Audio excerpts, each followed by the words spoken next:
people ask this, that suppose I have a benefic in the 7th house, and then my Venus is afflicted. So, or my Venus is weak or conjunct some malefics or in a difficult So house. there will be some problems with love because of Venus, and there'll be a good spouse too. There'll be some good and some bad.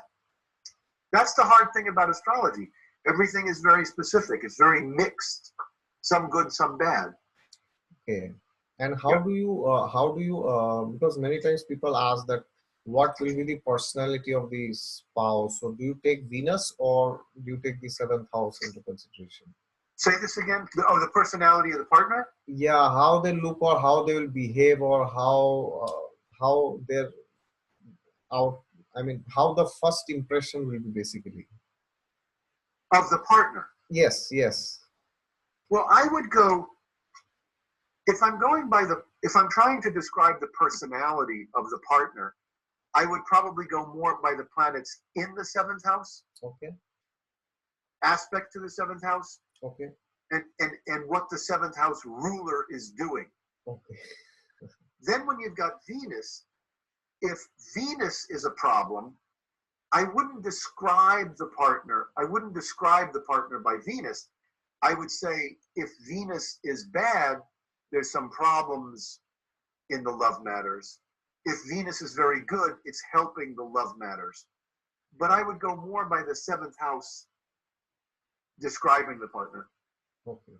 So you always take Venus into consideration for the internal relationship more of, say, Say that again? I take Venus. I'm saying that you take Venus into consideration for more of the internal relationship, I would say. Yeah, like is the spouse good to them or bad to them? Oh, okay. If Saturn is aspecting Venus, the person's going to have trouble in love matters. They're going to be shy. But if Jupiter or Mercury or a moon is in the 7th house, those are good. So they'll have some problems, but the 7th house is basically good. So that's describing the partner. To me, that's describing the partner a little bit more, I would say. Okay. Yeah. Yeah. So in terms of the houses, the 1st house is the confidence and how the people are looking at the person. Okay. Basically, that's it. It's the confidence and how the world relates to me. Do I have charisma, ability to be recognized? That's the 1st house. Confidence. Okay. The 2nd house, money, education, knowledge, and teaching, and writing. Writers and teachers are seen from the 2nd house. Okay. The imagination and the memory, 2nd house. The moon is the memory, and the 2nd house, if you see a very strong 2nd house, you look at the person's imagination. The 3rd house, brothers and sisters, the energy level, the ability to fulfill the desires.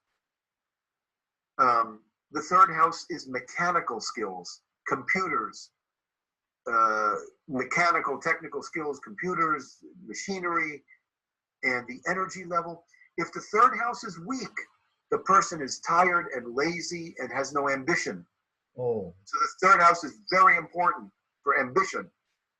Yes. Okay. If the 4th house is the happiness in the heart, it's the physical heart, it's the mother. When it comes to mother, something that everybody misses, mother you see from the 4th house and moon, and Mercury. Oh. And Mercury. And Mercury. Moon and Mercury are karakas for mother. So the Mercury is your nervous system. Okay. Where do you get your nervous system? You're inside your mother. So you have to look at Moon, Mercury, and 4th house. Okay. It's also homes and cars and planes and boats. It's conveyances. Okay. It's the ending of all matters. If Saturn's in the 4th house, the ending of life is not so good. If Jupiter or Ketu is in the 4th house, the last part of life, the ending of life, is spiritual. If the 4th house is afflicted, when you come to the end of a job, the end of a relationship, it's very bad. Oh. if you have Moon, Jupiter, Venus in the fourth house, you come to the end of a relationship. You could still be friends. Oh. You come to the end of a job. You could still. That's the endings. Oh. Endings. It's the ending of life, and it's all endings. Oh. Yeah. The fifth house. Fifth house is poor vipunya, past life credit or debt. If the fifth house ruler is very afflicted, they're going to have problems connected to that planet. It's their destiny to have problems. So if the fifth house ruler is in the seventh house very afflicted, it is their karma to have big problems in relationship. The karma must get realized. Okay. Because it's specifically the poor vipunya. Okay. The fifth house is children. The fifth house is the mind and creativity. The third house is music, dance, drama, and the arts specifically. Okay. The fifth house is art in general. Okay. Third is specifically the arts. Fifth is art in general. If both of those houses are strong, you have an artist usually. Okay. The fifth house is also spiritual techniques and mantras and things like that. And children. The sixth house is, and the second house is the food that you eat. The food that you eat. Good food, bad food. The sixth house is the appetite. Now, if you have malefics in the sixth house, the appetite is very, very strong and you gain weight. Oh. Malefics. Mars, Saturn, Rahu, Sun. Malefics in the sixth, you gain a lot of weight. Oh. Strong appetite. Malefics are good in the sixth. Malefics in the sixth mean you defeat your enemies and competitors. You defeat them with ease. Okay. And you overcome your health problems. If the sixth house is strong, with malefics, you overcome health problems. Okay. If the sixth house has benefics, you have no enemies. Okay. If you have benefics, not afflicted, but just benefics in the sixth, everybody likes you. There's no enemies. Oh. The seventh house is, the seventh house is marriage and relationships. It's also other people. If the seventh house, when Saturn transits the seventh house, people have troubles in marriage, but they also have troubles with other people. Oh. Because the seventh house, people will criticize them. It's other people. Oh. Now, divorce in the West is more likely when Jupiter goes through the seventh house than Saturn. Okay. When Saturn goes through the seventh house, the person starts to have trouble in relationships and they start to work. They work on them. Okay. Saturn comes to your seventh house. Your wife says, "I don't like when you do this. I don't like when you do that," and then you work on it. Okay. Okay. You work on it. Jupiter goes through the seventh house, and if you have a good marriage, it's wonderful. But if you have a bad marriage and Jupiter goes in the seventh, you start noticing, oh, these women are looking at me. Oh, look, there's opportunities to have a good relationship. Why should I be married in a bad marriage when there's all these opportunities for a good marriage? Oh. So that happens, not all the time, but if a person's got a very bad marriage, Jupiter through the seventh does not fix it. It makes them realize, oh, I could have a good relationship, just not with this person. Okay. The eighth house is money from partners, money from the spouse, money from pensions, social security, money from income that you don't work for. Okay. The eighth house is your longevity. When the eighth house is very powerful, you have a lot of life energy, and that makes you sexy. People look sexy when their eighth house is strong because it gives a lot of life energy. The ninth house is religion, philosophy, higher knowledge, and it's the reputation after you die. So if the ninth house is very strong, after you die, people may actually see you better than when you were here. Oh. Yep. The ninth house and the fifth house are the best houses of a chart.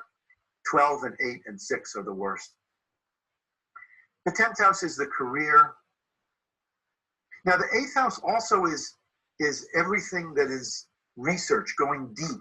So if the eighth house is strong, they have strong intuition and psychic ability, and they're constantly looking to find what's really making this happen. Why is this happening? Why is that happening? The eighth house is metaphysics, it's astrology, psychic subjects. So people with strong eighth houses, they're constantly looking to find out what's making this happen, like that. The 10th house is the career efforts you do and how the world sees you from the career. Usually the 10th house is the father, sometimes the 9th house, South India, the 9th house is the father, North India, the 10th. I think you have to look at it both ways. The 11th house is the major goals and desires, money from side ventures, friends and groups. To some extent, the 4th house is friends and groups too, because the 4th house is comforts. The 4th house is jewelry and cars, electronics, things that make you happy. So the 4th house is also friends, but the 11th house more, friends and groups. And the 12th house, moksha, enlightenment, and problems. You have to look at the whole horoscope, and you look at it, dharma, artha, kama, and moksha. Dharma is duty or life purpose. Artha is money matters. Kama, not karma, but kama, like Kama Sutra. Kama is desires, and moksha is enlightenment. The fire houses, 1, 5, 9, the trinal houses, 1, 5, 9, is the dharma. So if 1, 5, and 9 are prominent, the dharma is strong. The money houses, artha, 2, 6, and 10. Second is money, 6 is work, 10 is career. Those are the money houses. 3, 7, 11 are the desire houses. So if the 7th ruler's in the 11th, and the 11th ruler's in the 3rd, 3, 7, and 11 connections, Okay. lot of desires. When you get a desire horoscope, where the 3rd, the 7th, and the 11th are packed with planets, Okay. the desires, they live with desires. These people, by the age of 30 or 35, they've done everything. I did this, I did that, I did this career, I did that career, because the desires are so strong. By the time they get to 35 or 40 years old, they don't know what to desire anymore, because they're so active. They've done so much, because the desires are so strong. Okay. They say, what should I do now? I already did medicine, I already did art, I already did this, because the desires are so strong. This is Moksha. something new I've heard. Well, when you do this for 35, 40 years,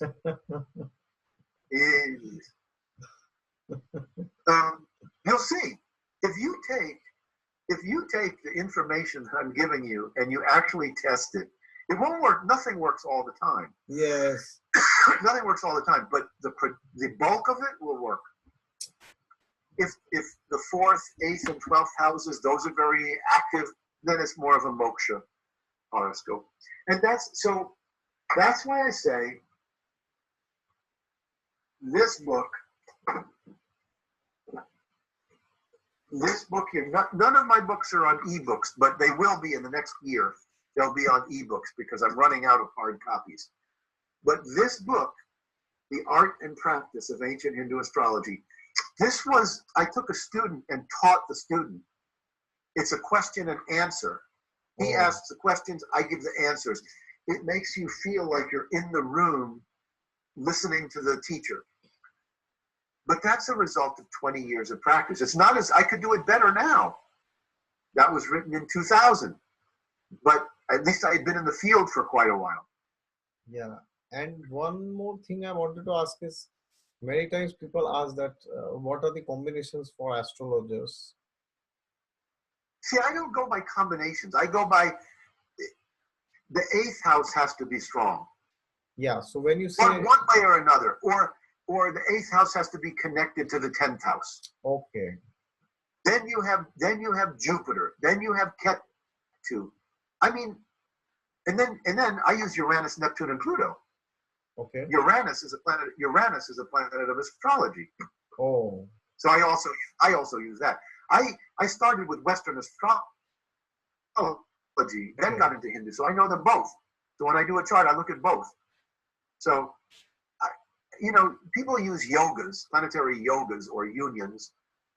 I use some yogas, but I use more the common sense, understanding exactly what each house is, exactly what each planet is, and looking at the rulerships and the aspects.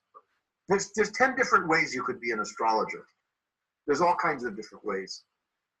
Yeah, and The sometimes astrology. people also ask me that I am doing this astrology, but will I be there only as a student, or I can earn money also from it? I mean, professionally. So how would you delineate that? It's just it's the common sense of the horoscope. Okay, Is the horoscope nothing is special. I mean, no special combination that this. Okay. no. It's a question of what is the dharma? What is coming stronger, astrology or law, astrology or something else? You can't, you know, people will say to me before I do a reading, before they commit to a reading, what will you be able to tell me? I don't know until I see the chart. I may look at the chart and say, I have no idea what kind of career you should do because it's all confusing. I have no idea what kind of marriage because it's bad and confusing. But I don't know that until I see it. So every chart is different.